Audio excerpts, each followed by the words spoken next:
Good evening, my non-existent viewers. It is I, TVB9. And before we jump into part 15 of Turtle Tuesday, I'm going to review episode 7 and 8 of the season 2 of Ninja Turtles tonight. But before we do so, I'm going to make one of these kinds of episodes I haven't made in a while since I started doing these Turtle Tuesday episodes since I moved here to Ohio. I'm going to give another, a species shout-out on a real turtle species. Tonight, since this past, so a week ago from Wednesday was Chinese New Year, it's now Year of the Snake, 2025, and I wanted to give a shout out to a snake-necked turtle, more specifically, Seinbenrock's snake-necked turtle, which is native to Indonesia and Papua New Guinea, and as its name suggests, it has a long, snake-like neck that makes it's very well adapted for it uses that neck, when it's swimming around in lakes and rivers to hunt various types of prey like fish, worms, frogs, and even crayfish and another hard-shelled species.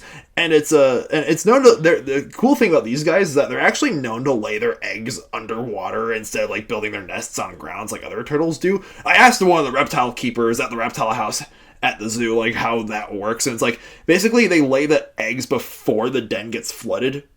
I mean, obviously she can explain it way better than I can, but yeah, this little guy's conservation status that near threatened, with its main threats being poaching and habitat loss, like a lot of other near threatened or endangered species. And we have quite a few of these guys at the reptile house. It's not my section. I work in the Congo section with gorillas.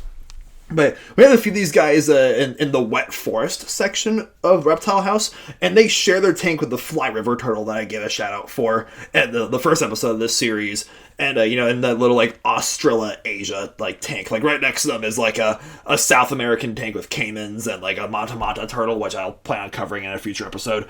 And, on the other side of them is, basically just, another, just Asian, turtles and, semi-aquatic reptiles swimming together.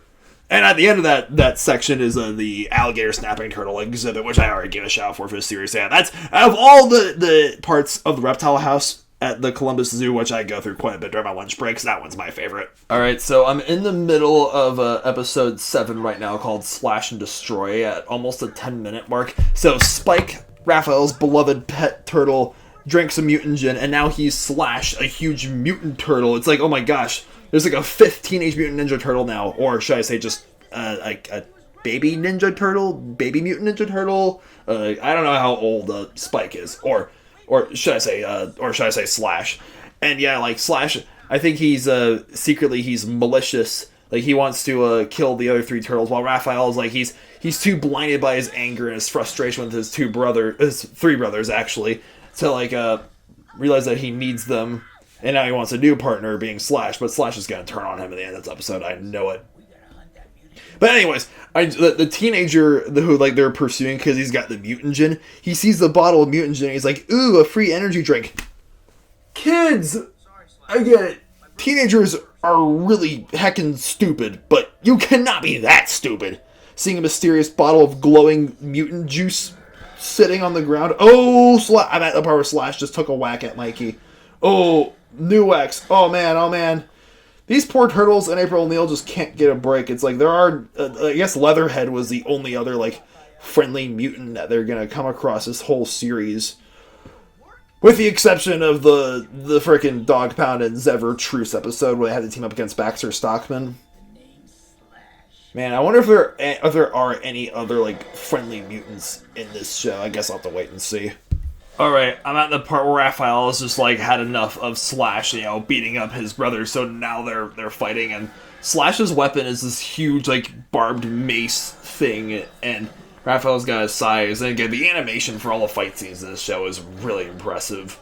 And even though it's, TV Y7, I believe, it's, Airbender in that same rating, the action scenes get pretty intense, which is always a bonus in my book. Oh. It's okay, with Mikey, and Donnie's whole, mutant explosion at the start of the episode. Or, no, not the mutant explosion, but just, there's, Donnie's lab things going wrong. And, the way Mikey acts with how silly and goofy and naive it is, and arguably the least intelligent of the 4 turtles with Mikey. I wonder if Mikey is autistic. Maybe maybe the writers have, like, because I know that SpongeBob is autistic, right? That's been confirmed by Tom Kenny. And, Tom Kenny, he's such a wholesome guy. He's just like, oh, it's SpongeBob's superpower and it's yours too. But it's like, I wonder if, like, Mikey is autistic just by the way he acts and whatnot. Because if the answer is yes, if the show writers meant that but didn't want to, like, explicitly say it in the show, that's honestly really neat representation for the autistic community. And yeah, it's just like, I wonder if there's ever, if they're gonna find a way to, like, de-mutant the mutants, like, reverse the effects of, like, the ooze, or if they're just stuck like that permanently. That'd be interesting to see. Alright, so I'm watching episode 8 of season 2 right now, The Good, the Bad, and the Casey Jones. I'm at almost the 18-minute mark. And, like, obviously, episode 7 ends on kind of a sad note because Slash falls off the building and Raph is like, no! And now it's like his beloved turtle pet is gone.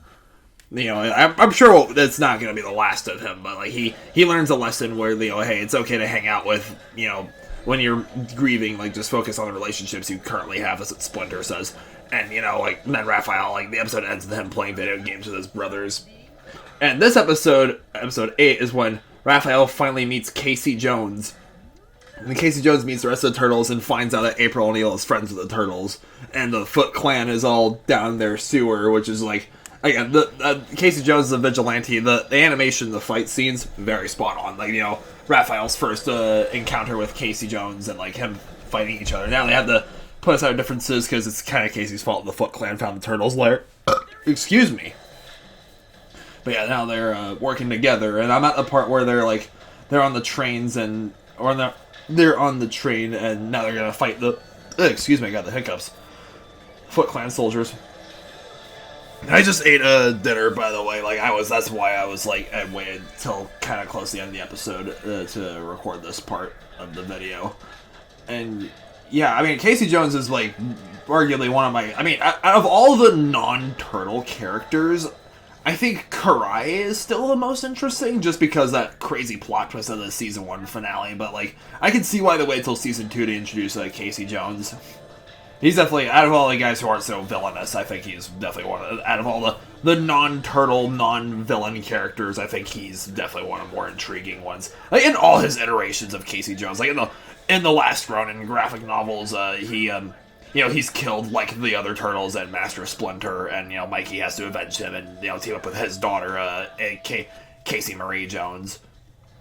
April O'Neil's still alive, though, in the last Ronin comics. Alright, so I just got to the end of The Good, the Bad, and the Casey Jones, and I like how Casey Jones is afraid of rats, and he's afraid of Master Splinter, and even though, like, Master Splinter is he's like, oh, no need to worry, my friend. It's just like, he's afraid of rats, the same way that Raphael is afraid of cockroaches. So even, like, the angriest, hot-headedest, most hot-headed people can still be afraid of something, like bugs or rodents.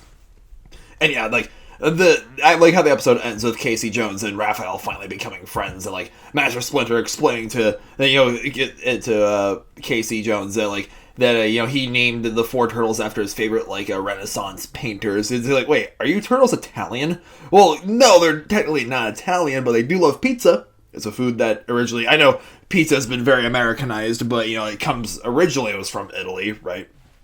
But yeah, that's going to conclude it for episode 15 of Turtle Tuesday. Let me know, this episode I think is going to be, like, a little more than 10 minutes, perhaps? Like, roughly, like, around the 10-minute mark. Yeah, how long do you like these episodes? Do you like them 5 minutes, like the last episode I did, was, like, under 10 minutes? Do you like them over 10 minutes, over 20 minutes? I do want to do more live streams for these series, just not all the time. Not every week, you know what I'm saying? But yeah, let me know in the comments down below, and thank you for watching this video, subscribing to the channel, please, and have a good night. Stay beastly.